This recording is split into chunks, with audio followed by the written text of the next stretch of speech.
Well, Garvee.com has sent me yet another electric extractor. I look forward to opening this. We're going to get it open out of the box, put it together, and talk about the features of this so that you know if this is the right extractor for you this spring. So stick around.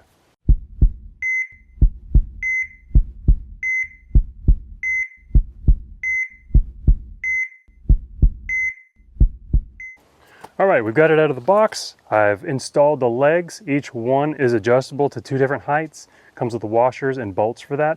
I've only finger tightened them in place for now for the sake of this video, but it's high enough to be able to put a 5-gallon bucket under so that you can run your freshly extracted honey straight into a bucket. Let's go ahead and take a closer look at this. But first I want to tell you, one of the things I love about Garvee's products is that they're in that range of affordability without compromising too much quality, because when you're just getting into beekeeping or you've been in it a while and you're trying to just maintain a small scale, their equipment is perfect for that range. You don't necessarily need a high-end extractor, well over $1,000. And so that's why I'm glad that Garvee has gotten into the beekeeping game. Let's go ahead and look and see what they've got close up. All right, so starting from the bottom, each of the legs has a bolt hole like this so that you can secure it to the floor so that this thing doesn't rock. But to be honest, the last Garvee extractor that I put together, reviewed, and actually used with, spinning honey out of it, it really didn't walk on the floor, so to speak. So there's the other one, third one over there. Here's how they bolt on. 2 bolts, and as you can see, there's a third hole, so I could have shifted this whole leg one more up. Yeah, that's right, because there's another hole right there. And it would just set the whole extractor down a little bit closer to the ground, which I've never needed to do anything like that. But it's nice to have options. I've finger tightened this honey gate in place, and it's nice because it's just a simple tip and pour. Some tips that you need to keep in mind when you've got these: you're probably going to need to tighten this a little bit, and keep in mind that there is a rubber O-ring. It is your gasket here. All right, so when you close these, you're letting that rubber gasket do most of the work. You don't want to crank down on this wing nut here. You only want to bring it snug to where the O-ring will not allow honey to leak out. If you crank down on this and this, all you're going to do is bust the plastic gate. So remember, snug is good.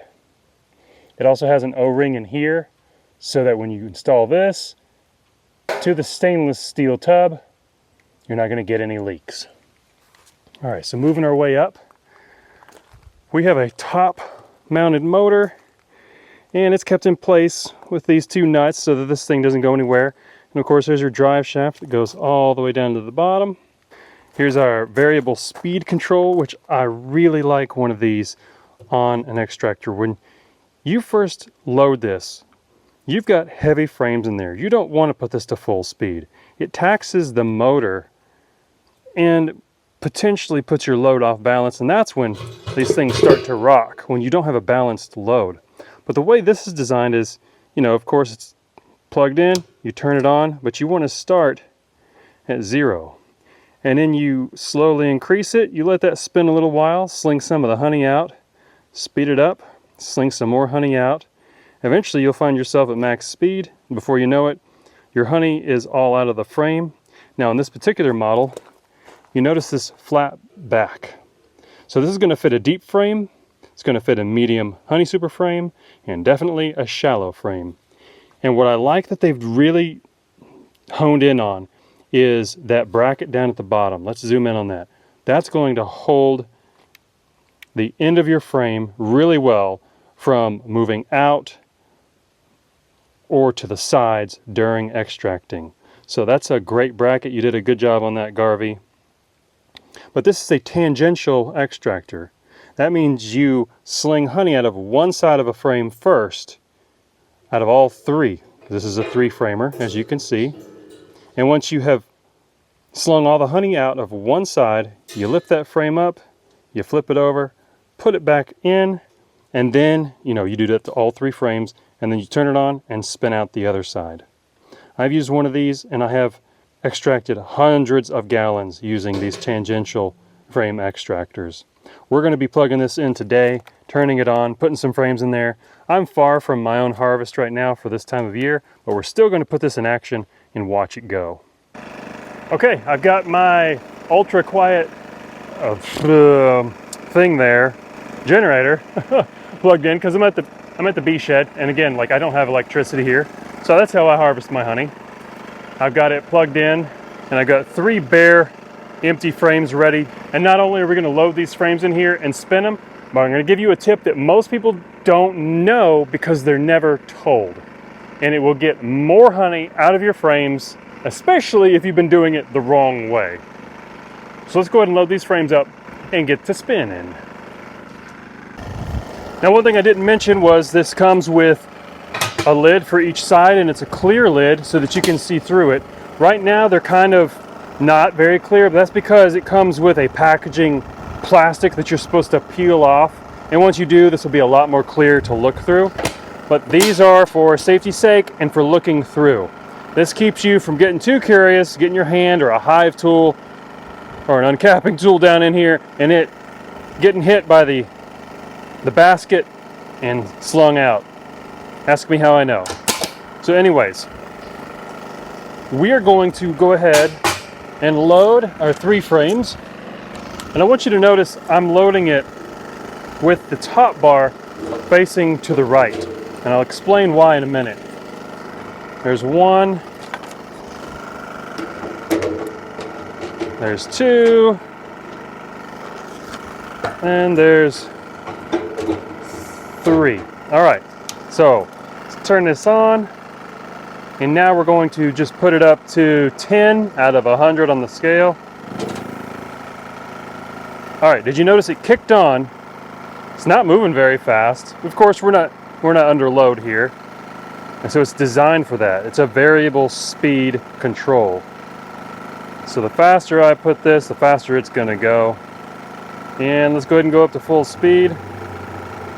Nice, this thing's running real smooth, and I'm just sitting on uneven gravel here. Once you work your way up to full speed on this, you let this spin about 5 minutes, especially in a warm atmosphere, and you're gonna have the majority of the honey out.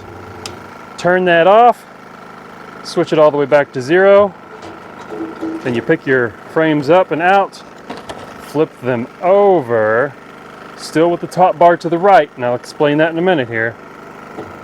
And then you do that to all 3 frames, turn this back on, start to spin them again. Before you know it, you've got quite a bit of honey. One of these deep frames, full, could hold about 8 pounds of honey, and so you're looking at 24 pounds of honey roughly, and that's about 1/3 of a 5-gallon bucket.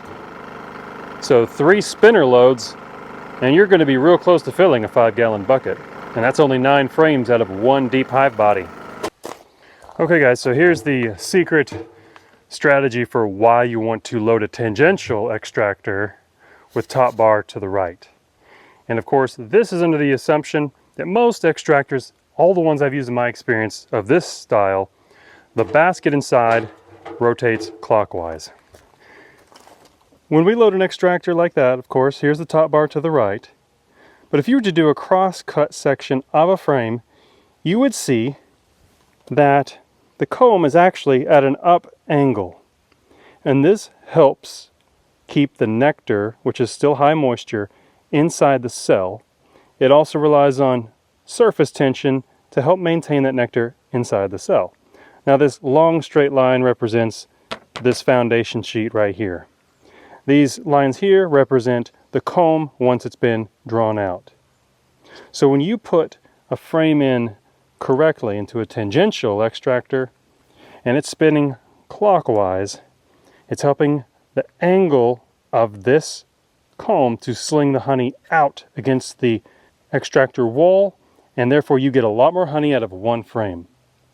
If you did it this way, now you're going against the spin and keeping honey forced into the cell. You'll still get some honey out, but you won't get nearly as much as you thought.